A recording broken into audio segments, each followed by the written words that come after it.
So the Jehovah's Witnesses have been accused of covering up endless cases of child abuse. So for basically being a giant Jehovah's Witness protection program for child abusers. And one of the big reasons for this cover-up is something that the JWs call the two-witness rule, where in order for a case of child abuse or any crime to be taken seriously, if the abuser says that they didn't do it, then you need two other people, other than the victim and the abuser, to have witnessed the crime, which is maybe why there's always two JWs who come knocking at your door asking if you've found Jesus, because when it comes to Jesus or being protected from child abuse, it really does take two Jehovah's Witnesses to save you.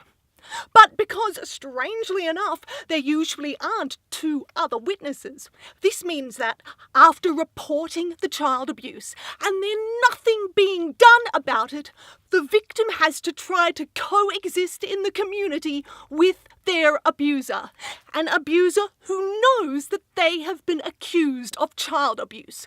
But I'm sure it's fine and that the abuser never retaliates in any way because they're religious and believe in the Old Testament as well as the New. And who ever heard of God retaliating with violence or abuse when somebody said something about him that he didn't like?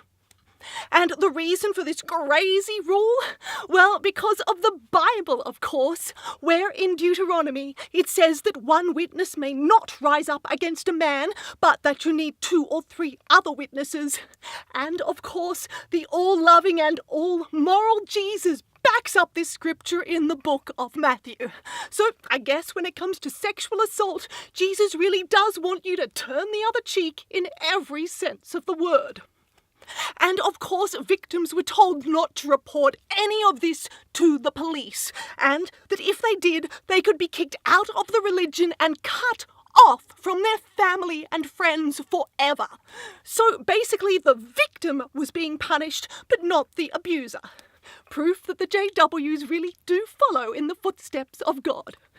But don't worry, the Jehovah's Witness elders promise that they give support to victims with comfort from the Bible.